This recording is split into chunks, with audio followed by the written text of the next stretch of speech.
share this right here if you are in a space where you care about others and the way that they view their self-identity, their relational spirituality, their emotional intelligence. What should they do if they're happy and they know it? If you're happy and you know it, clap your hands. I'm rocking the hat Monica bought me. I don't get to wear it out very often. Hope you guys like the new look with the brim. I got the brim on today. Today was a full-on day of relaxation for me. I did just a couple little tiny things. I mean, it's challenging for me to have a complete day of nothingness, which is kind of impossible, right? Because if you're breathing, you're doing something. But today was a day of rest, so I'm pretty excited to come on here this late at night and share a little bit of practical application of spirituality. This is a pragmatic channel here. So if you are in a place of willingness of really examining the self-talk, and you also know that there are friends of yours in your community, family members that could benefit from some real grounding in their ideas of spirituality, or even in successful relationships, share this message right here. If you are in a place where you know that there are those that you love that are caught up in addiction, that are caught up in cycles that are no longer serving them, if you're just searching for your medicine, right, yourself, share this message, because the more that you share, the more that you step into the role of facilitator, and the more that we have a facilitated experience together, and the more that we can actually live in success. And that makes me really rest into the place of my own joy, my own happiness. When you comment, when you share, when you throw me some hearts, when you throw me some thumbs up, even when you give me the little angry face because I'm saying something that maybe offends you or doesn't come in the right way. But today I'm going to give you some pragmatic understanding into 3 words that will totally shift your spiritual practice, will actually shift your spirituality. And I want to really kind of begin to look at this conversation from a standpoint of what I feel is going on so much right now inside of the container of this global pandemic, and the opportunity that's presenting itself, right? Because many of us are in this space where we're feeling like, oh man, this is a time for me to go inward. This is a time for me to reflect upon my relationships. Share this message if that's you. Share this message if you're in a space where, hey, you just know people would benefit from a free copy of my book, which I'm about to give you right now in the comments. So if you'd like to go get a free copy of The Sacred 7, please do. It sure does help us out whenever you join us on our mailing list. You're going to get more information about upcoming trainings, upcoming events that we host, and you'll get a copy of the book and also a copy of the audio book. If you'd like to partner with us and help a person that's incarcerated, I have 7 books to send.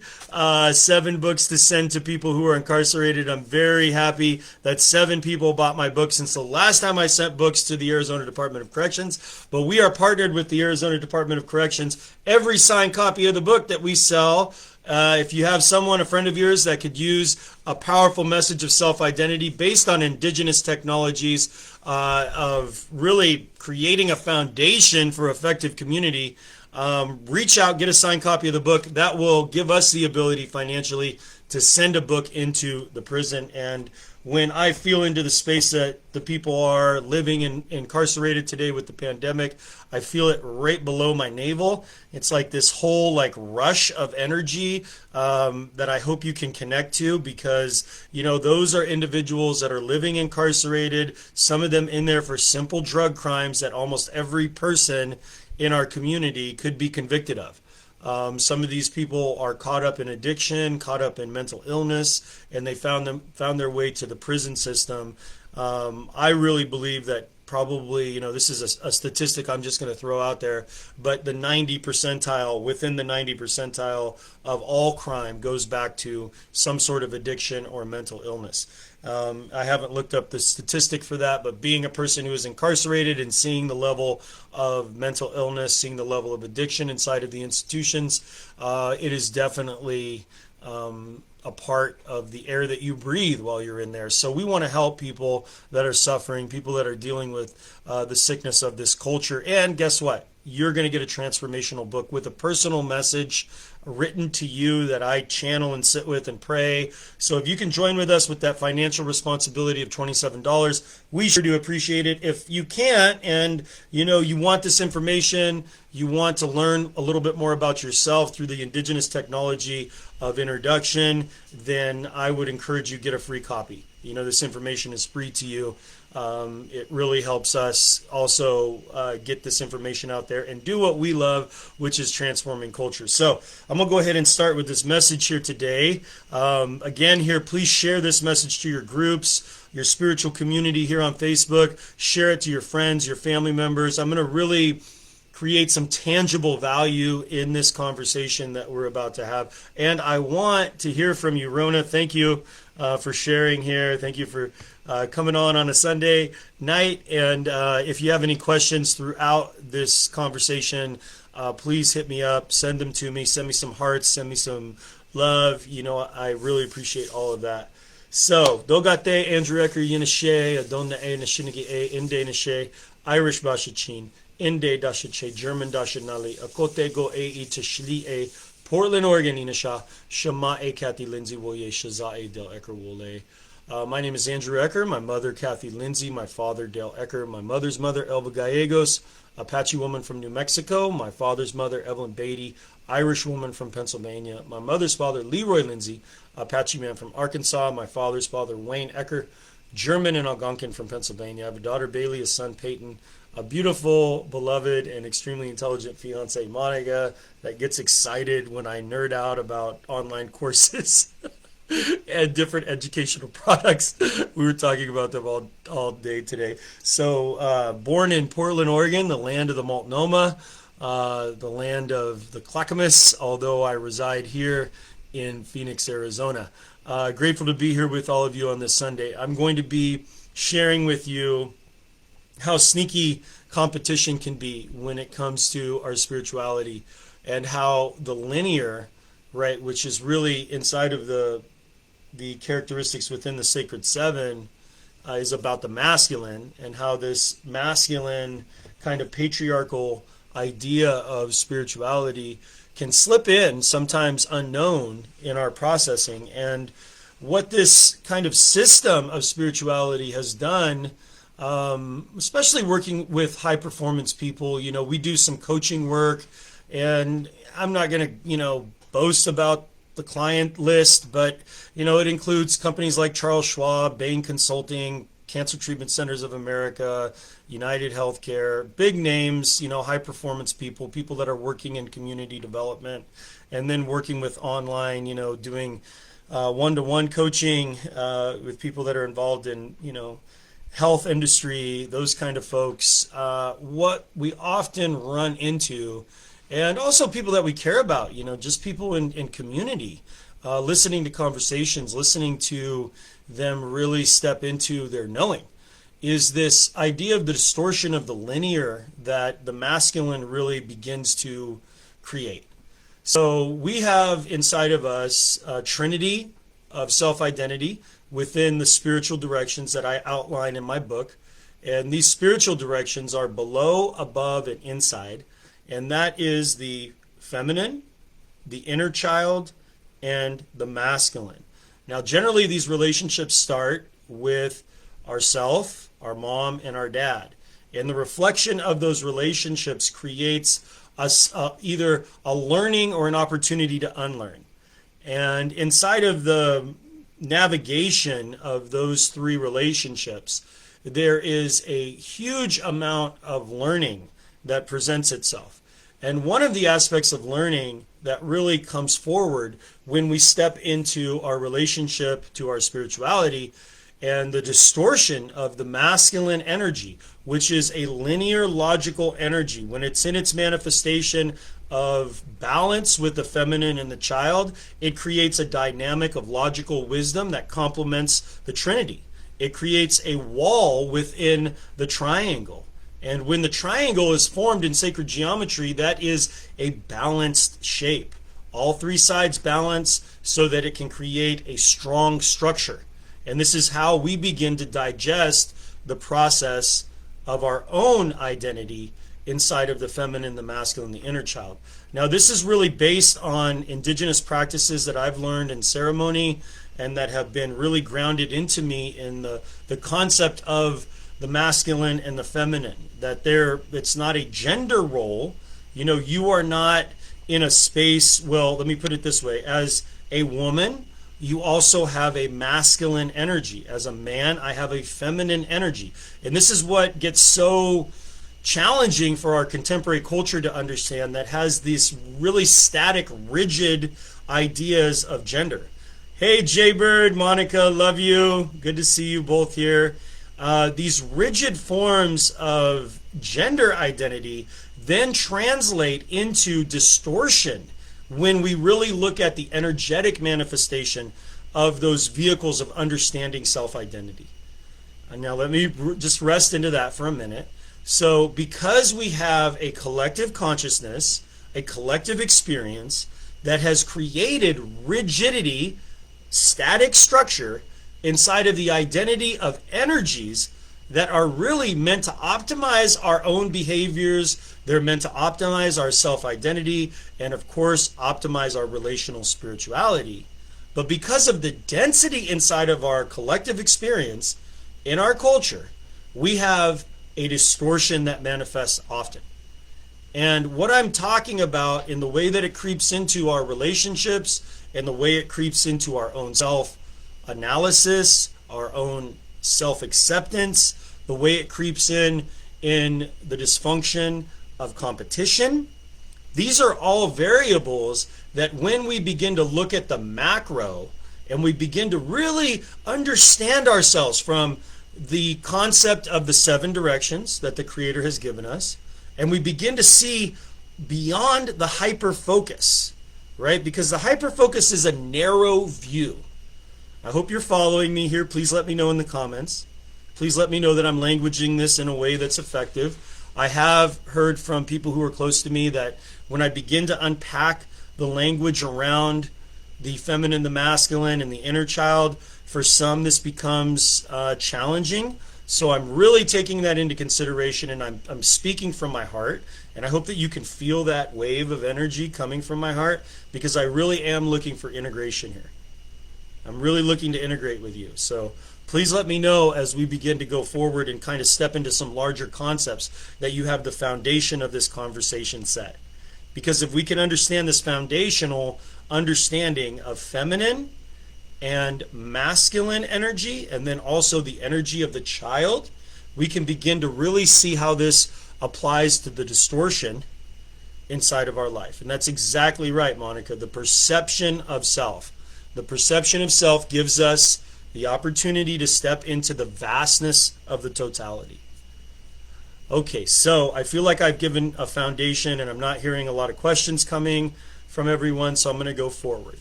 And I'm going to begin to create scenarios where you can begin to understand how to listen, right, to the sneakiness of this competitive, distorted, masculine, patriarchal energy, and how it relates to you in your life, and how the balance of the feminine energy, when the feminine energy and the child come in to complement the distortion of the masculine, you can have a sense of equality inside of yourself.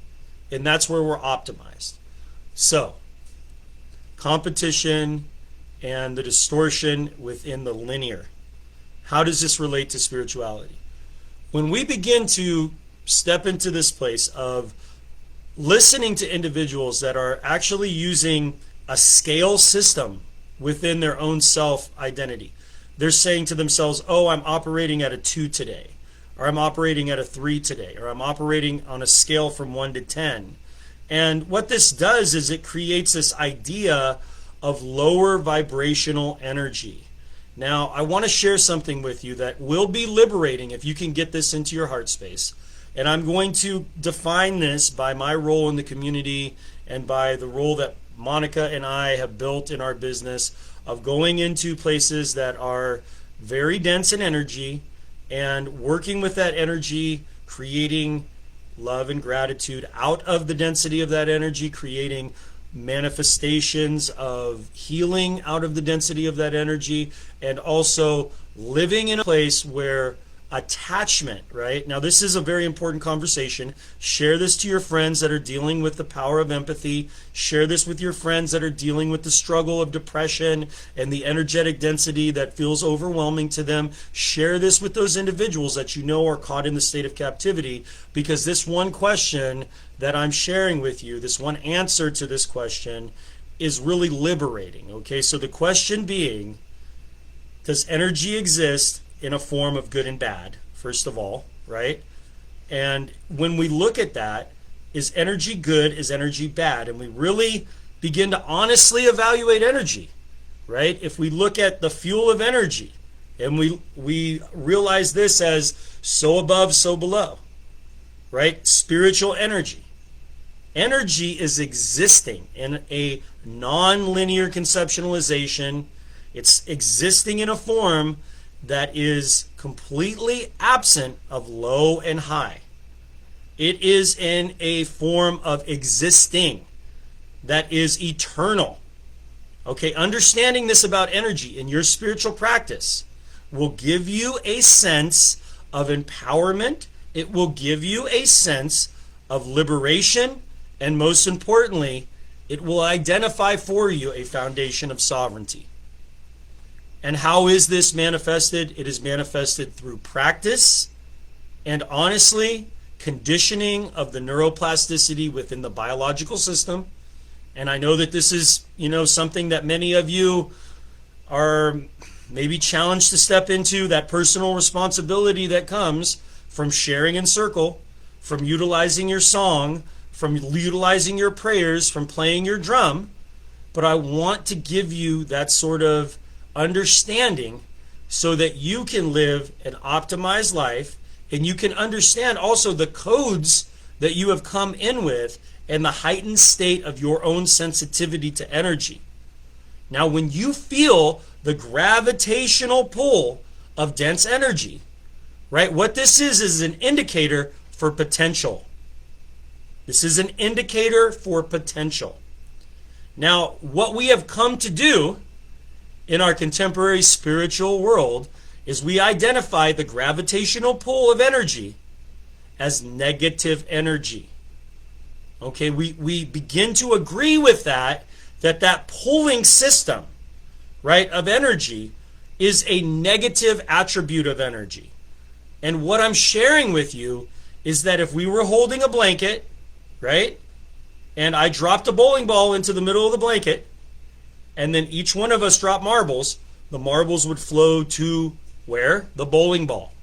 Now, I can share this with you because of years of practice.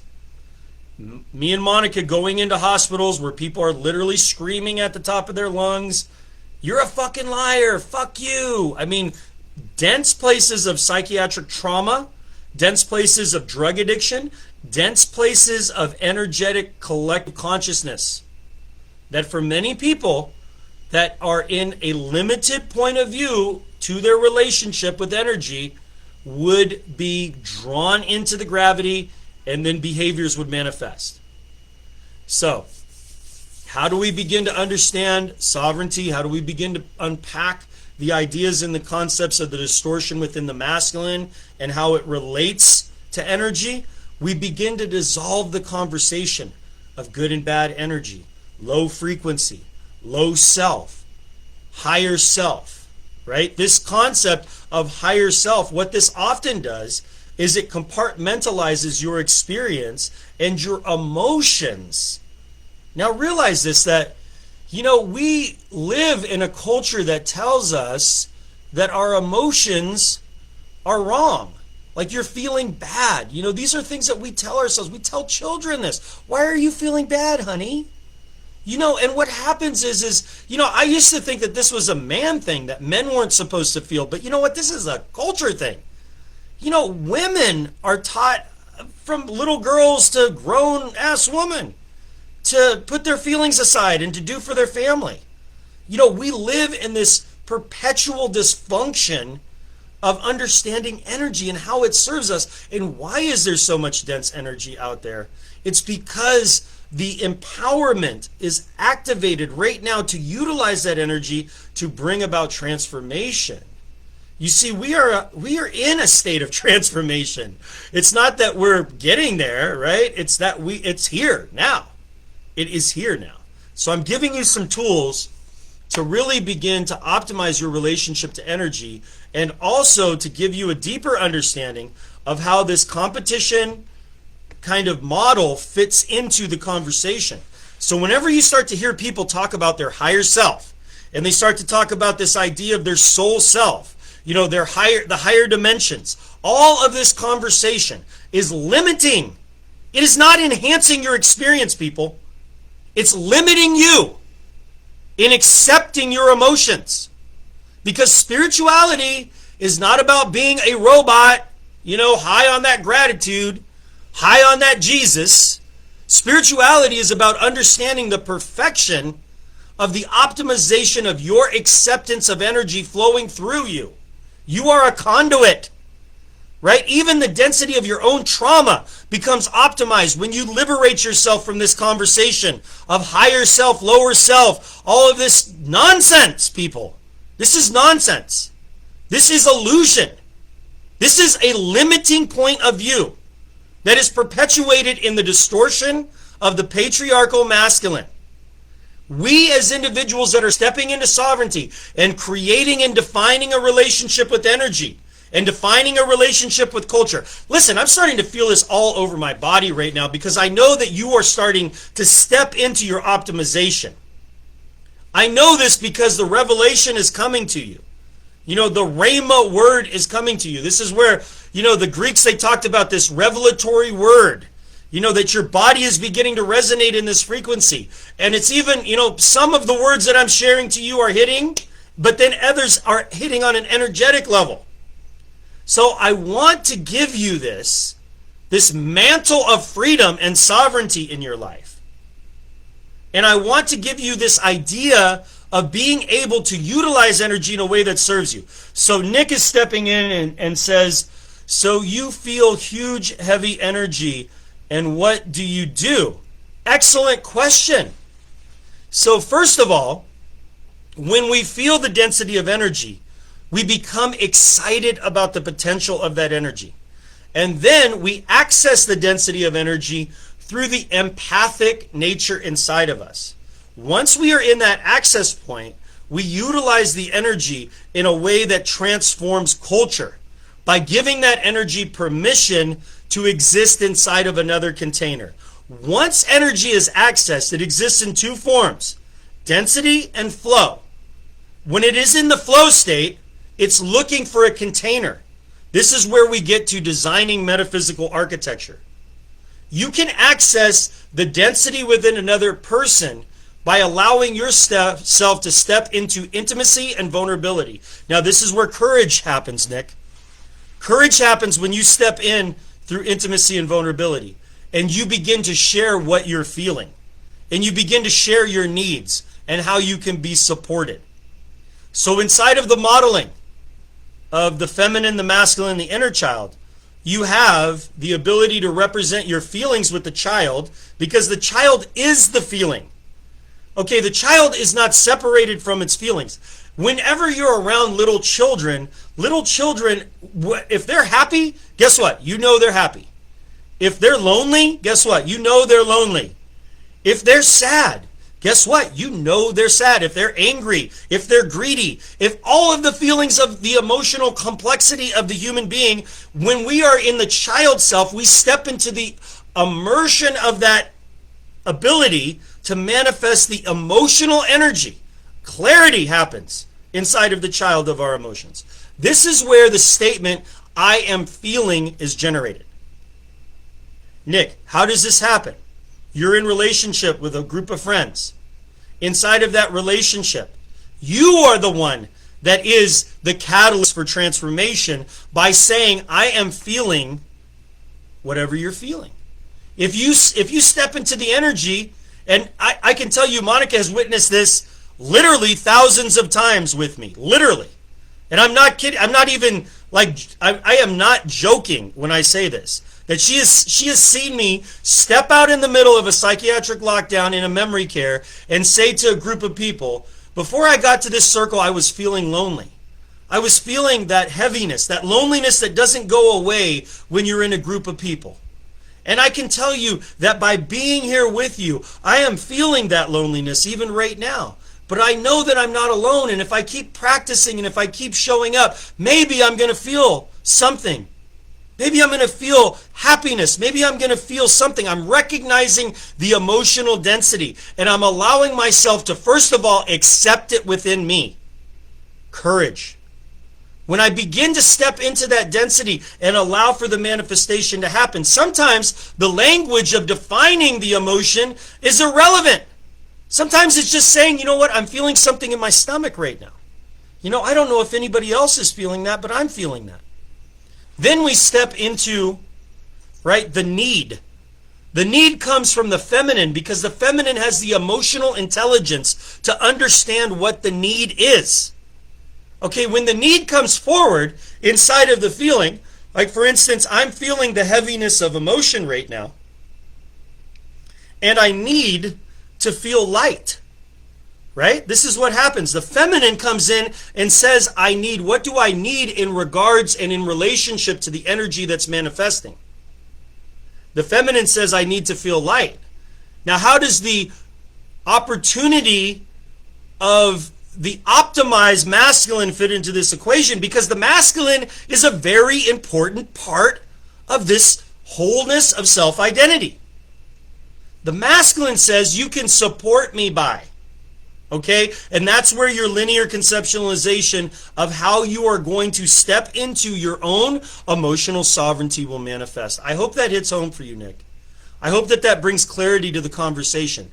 Because when you step into the diagnosis of another person, right, what you're doing is you're putting them into a defensive posturing. If you come into a room and you say, oh, that person is negative, right, you immediately are distancing yourself from the energetic opportunity that is inside of that individual. If you have perceived it, there is an essence of that energy in the field.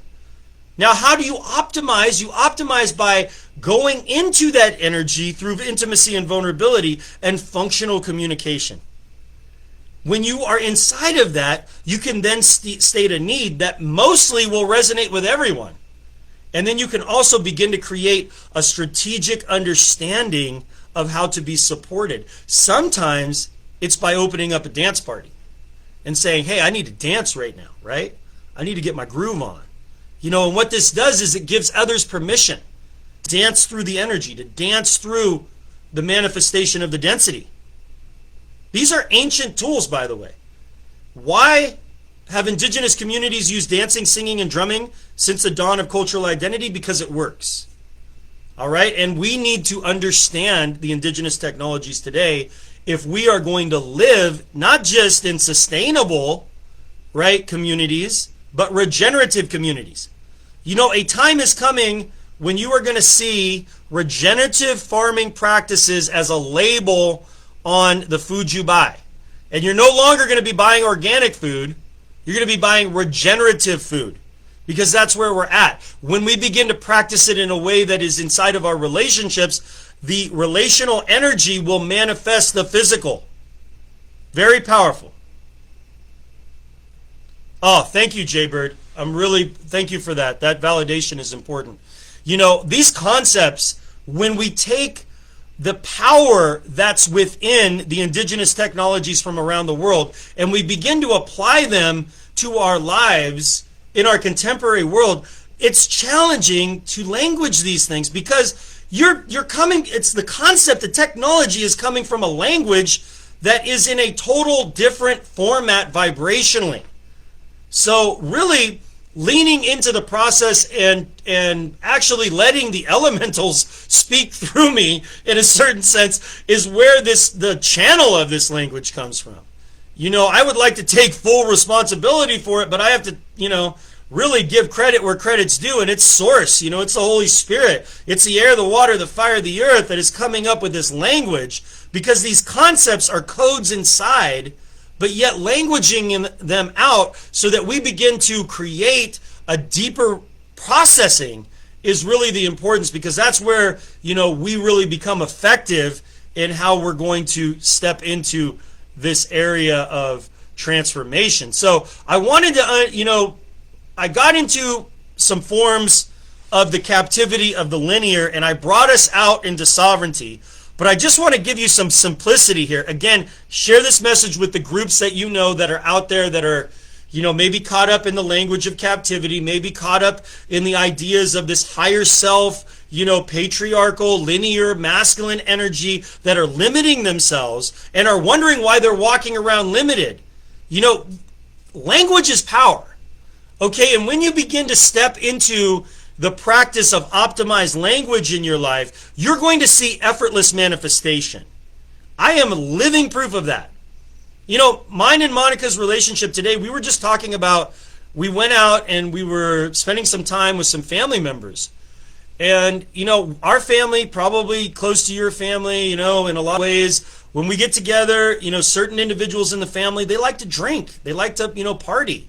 And these people are my age, and they're partying like they're in their 20s. For me, like I was in my teens at times. And, this is a part of our reality, right? And Monica was sharing with me how proud she was of me in really saying to my family, I just don't feel comfortable around people when they're drinking, and especially when they're drunk.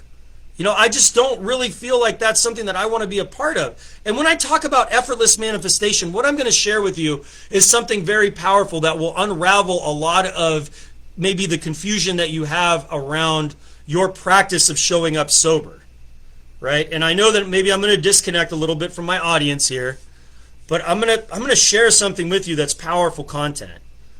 You, me, Monica, we have to show up in relational value and vulnerability as sober people if we want to maintain our sobriety.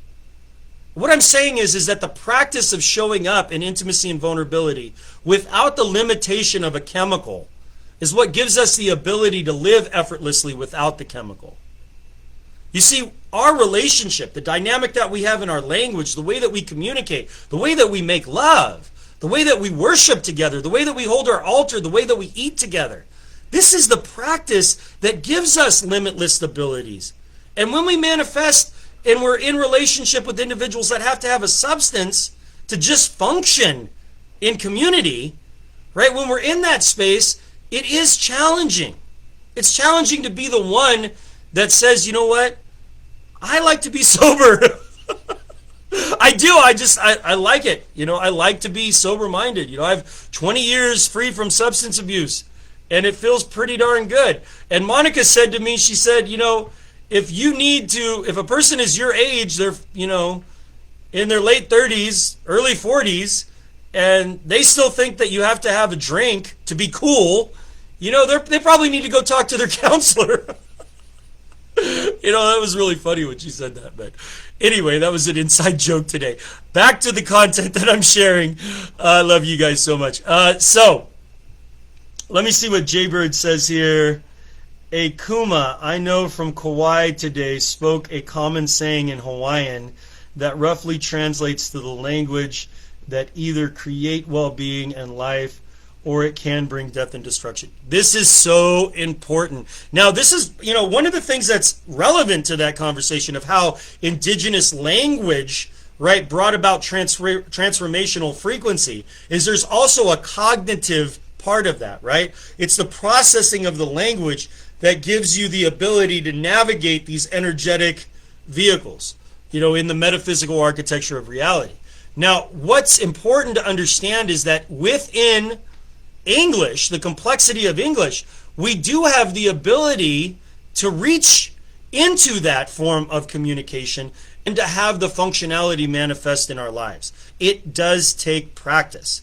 And I will share with you that it is a constant form of practice where you are literally being mindful of the have to, need to, must statements, the always, never statements, the no's, like the not, the no, right? These are the past tense, right? Try to step into a space where you're And listen to my language. Listen to the way that we're talking here.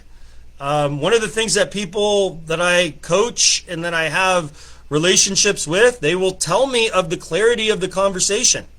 They will say to me, I've never heard it in this way.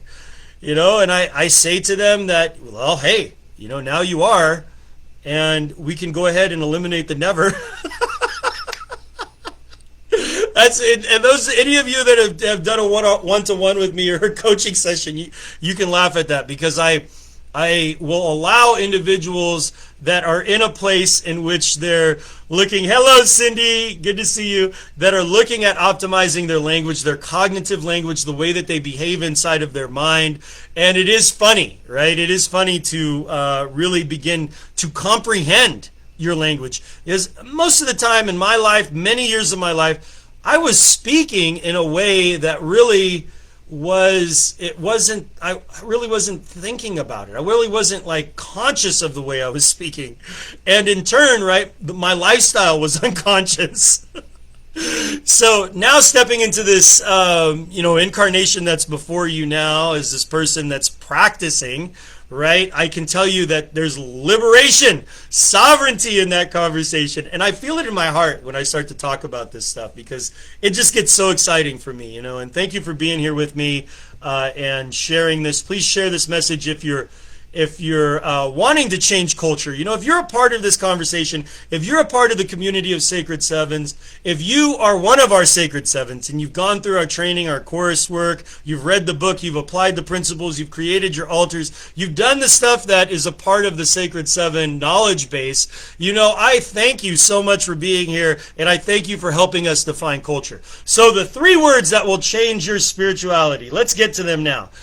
We've talked about the premise of the linear conceptualization, the competition model, the distortion of the masculine, the patriarchy, how it comes into our minds and gives us this idea of higher self, lower self. We put our lower self into the corner and we punish parts of ourself. We fragment the idea of the totality. I'm going over this, reiterating for those that are just coming on. We talked about this. You can revisit the video if you'd like. Now, the language that will transform your spirituality. The 3 words that I consider to be very, very powerful inside of our lives. Oh, we also talked about the trinity of the feminine, the masculine, the inner child, the immersion of I am feeling in the inner child, the feminine need model, and the emotional intelligence that comes forward from the feminine that gives us the need.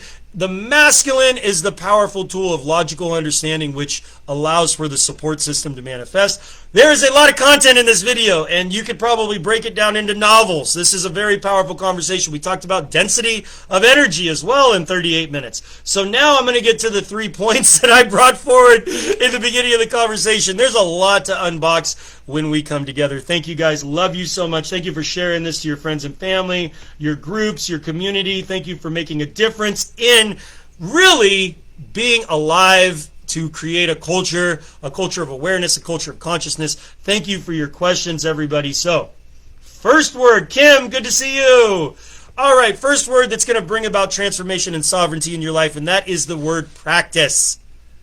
How many of us have created the language of practice in our lives? When you create the language of practice, it just feels good, right? It just feels powerful when you say, I am practicing. Instead of creating the victimization frequency, that is important to embrace, right? I am, if anyone that you will ever understand in my coaching model, in my speaking model, in the trainings that I do, when I think about victim, I think about embrace your victim. Because if you are unable to love that part of yourself that's in victim, I feel that going to gratitude, right, is going to bypass the energies that are most important, that are teachers for you. So inside of the language of practice, what emerges, right, is a confidence. And that confidence says, guess what? I'm practicing. And inside of the practice, you can say honestly, a devotional language of I was doing my best. I am doing my best. Woo, does that feel good, huh? Just say it with me. I'm doing my best. I was doing my best. Say it with me right now. I was doing my best.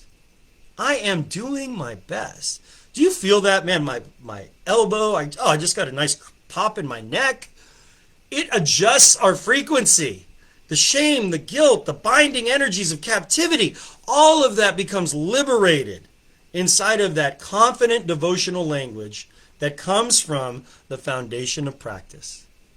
When you begin to practice spirituality, and you begin to practice life, and you begin to practice relationships, you become a powerful vehicle of allowing the density of your energy to serve you today.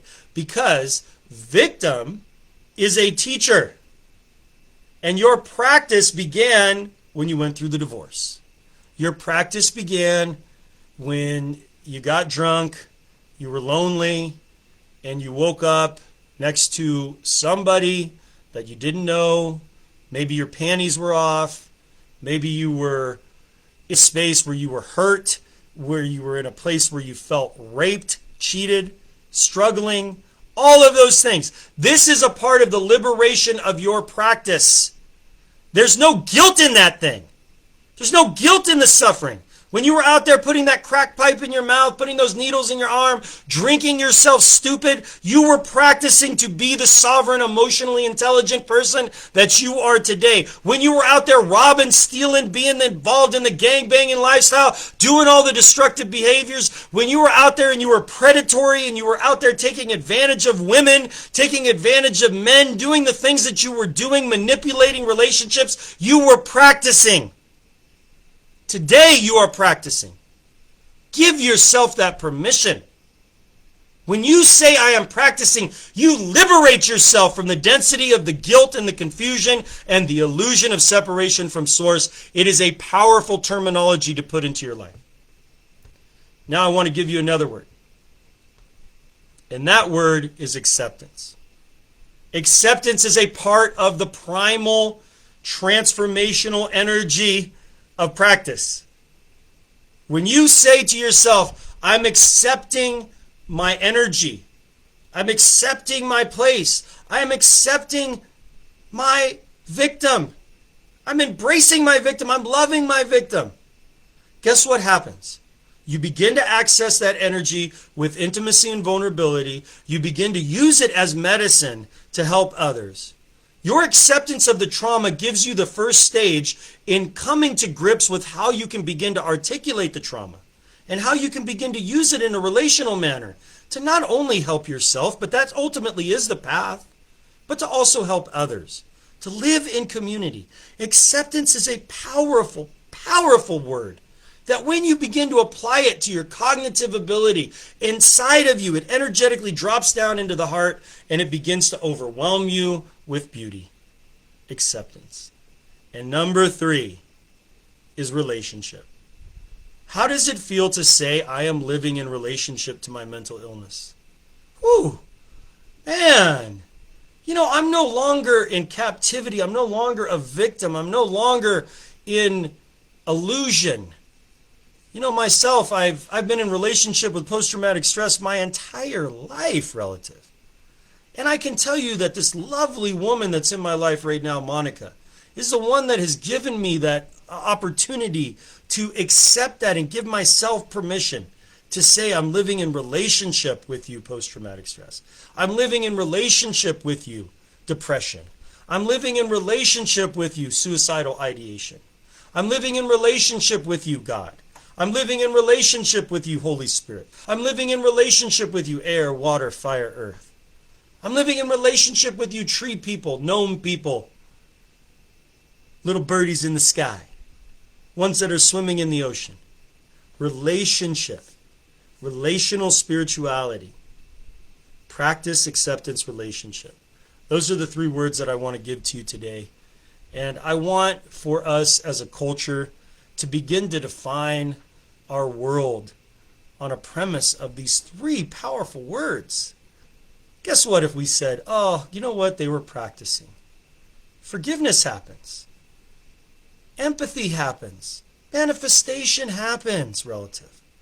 I love you so much that I would come on here and I would talk about my own relationship to my mental illness, my own relationship to the dysfunction in my life, out of the vulnerability and intimacy inside of me.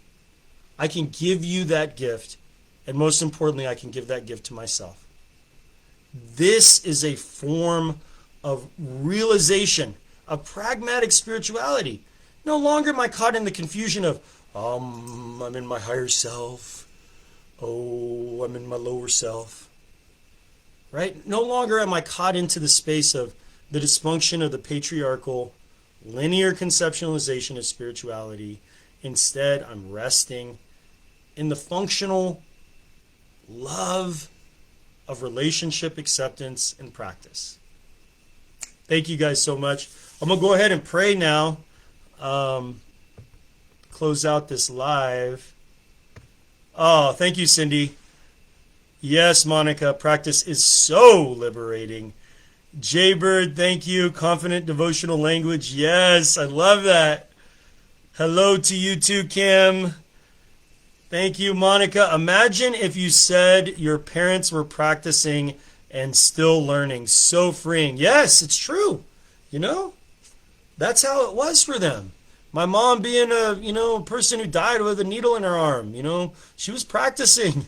She was practicing. I mean, that's a medicine that she gave me, and I love her for the suffering that she went through so that I could have the deepness of empathy that I have for the suffering addict, for the suffering child, the individuals that are dealing with trauma, and such a blessing, And I know that I say that, and it's challenging for individuals to really comprehend how much that blessing, how much my life means to me. The incarceration, the crack cocaine, the heroin, oh gosh, I feel so much love, honestly. And I know that I was doing my best, and I know that she was doing her best too, and my dad. They both were. Grant yourself that. Believe me, relative. Believe me. They were doing their best when they told you to go to college and you gave up your art to go follow their dreams. They were doing their best. They were trying to protect you. They were doing their best. When my dad came in and told me that I was going to prison, he was doing his best.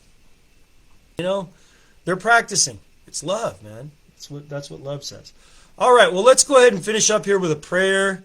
We'll go ahead and pray. Thank you, Creator, for the rain that came to Oregon. My cousins told me it's raining there. I hope it's made its way to California. Let's just share a prayer, ground ourselves in. Thank you for sharing this. Yeah, that's amazing, Monica. Oh, awesome. Tell Trent we say we love him too. Can't wait to meet you someday, Trent. All right, everybody, let's ground in here. Let's spend a moment here in prayer together, okay? So feeling the earth underneath you, and if it's available for you, I invite you to close your eyes. And let's just come into conscious agreement. The place of agreement is the place of power. And Mother, Father, Creator, Source, we thank you for this opportunity to be in this prayer place, this place in which limitless potential manifests itself, and the miracle has come to be with us today. We thank you, Creator, for the air, the water, the fire, the earth, gravity, time, spirit. We thank you that this place was founded before time, before the earth, this place of prayer, this energetic connection. And we know that inside of this place we are a cord of many strands that is not easily broken.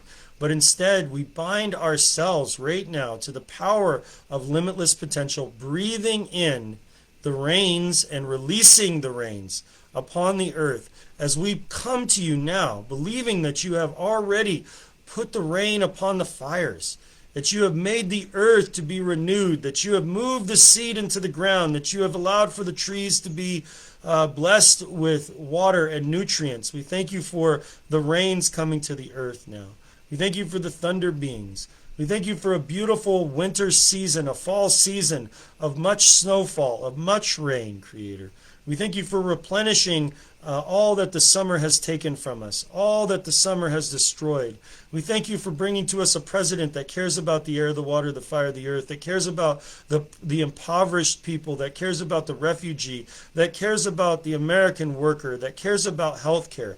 We thank you for a president, Creator, that we can rest in, knowing that there is peace upon the land. We thank you for the dissolving of the barriers of the racial divide. We thank you for the dissolving of the barriers of the religious divide. We thank you for the optimization of the individual and the collective knowing that we together are one and beautiful in our oneness. We thank you for the beautiful power of what it means to be tribal. And we thank you that inside of our own tribal nature, Creator, that we can be peace, the peace that surpasses all understanding. We thank you that we are you here on this plane of life and existence. We thank you for the soldiers putting down their guns and picking up drums.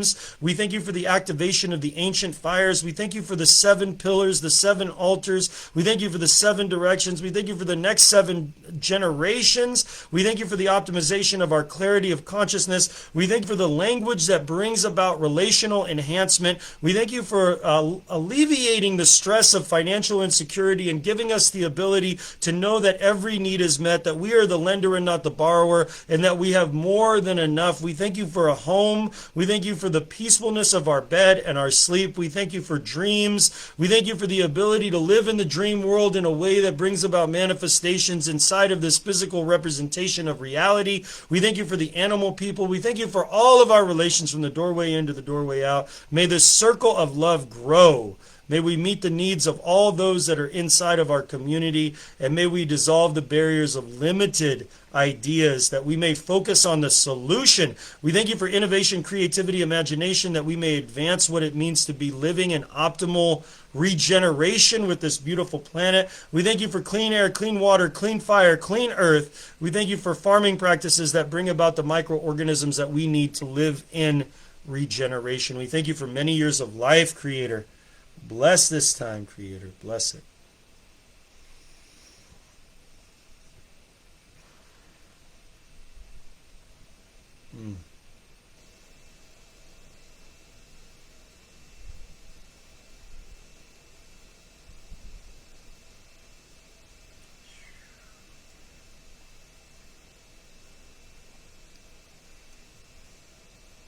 I'm just seeing this. It's like an airstrip, but it's like a desert airstrip, and there's some like palm trees there. It feels like it's in the Middle East in Dubai, like someplace like that, or Bahrain, or maybe the United Arab Emirates. I don't, the Holy Spirit took me to that place, and it was like I was looking out, and there was this blonde-haired woman that was there, and she had glasses on, and her head was covered.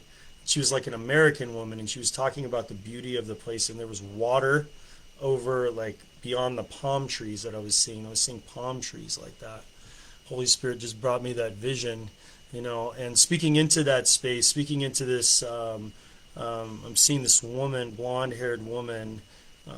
She has like a covering over her head, glasses on. I'm just speaking to her, traveler. She feels like she's a traveler that has gone to many places. Maybe this is a place like another desert place, another desert, like a airstrip, something like that.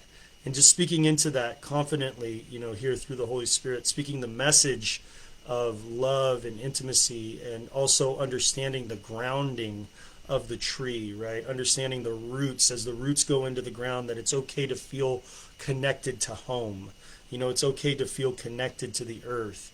I'm speaking this as this voice of revelation to you. You may know who you are. You may feel that this is something that's coming forward for you exactly.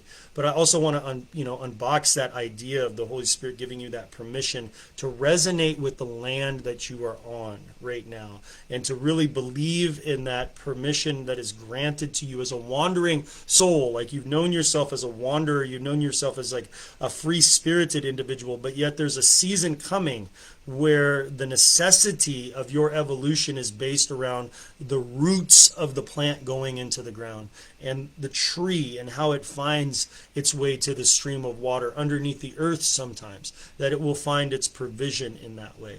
And what comes forward is this relationship to the masculine and how the masculine will complement that, because the word husband is actually a farming word. It means husbandry. It means to take care of plants. The Holy Spirit is giving that navigation now to understand that as you begin to rest in the fullness of your feminine power and you ground into the earth, that the complement of that would be this husband nature that would come in and even prune off the stuff in your life that is not bearing fruit. In other words, there may be like a trimming of your own consciousness, like parts of you that may feel like it's falling away, but just understand that that's going into the soil itself and bringing nutrients to the relationship.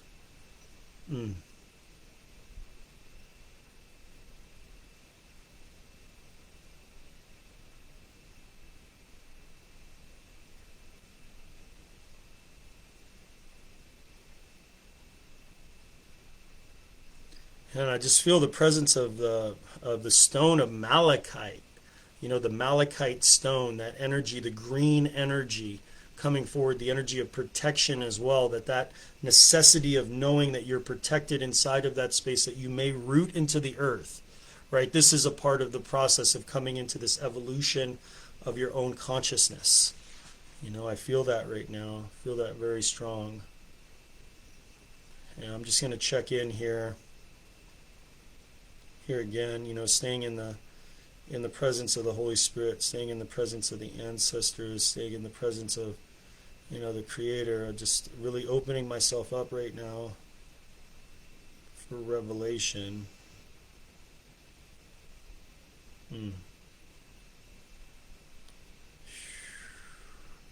Yeah, and what comes forward for me is the essence of the wolf energy, the energy of the wolf, but it's not just the energy of the wolf, right, which leaves out like the parameters of what kind of wolf, but the energy of the solo wolf, the lone wolf. And I feel like there's an individual that's gathered even right now inside of the midst of this live, and this is an individual that sat on the outside of community for a while, and it's almost as if you feel like you're an observer wherever you go. You feel like you're distant from the pack. And also inside of that relationship to your own self, right?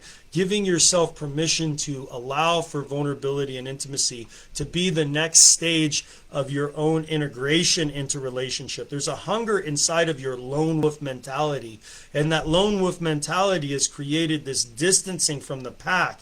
But understand that you're accepted by your community. You're loved by your community. You're loved by your friends and even your family that you've distanced yourself in. And the point in which you will find integration is when you begin to actually open up yourself and to say to individuals, I have a need to integrate. I have a need to have complex and even meaningful relationships, and I'm practicing that today. I'm practicing being open with all of you, and I just want to let you know that sometimes when I seem distant, it's because that nature is inside of me, but it's really because of fear.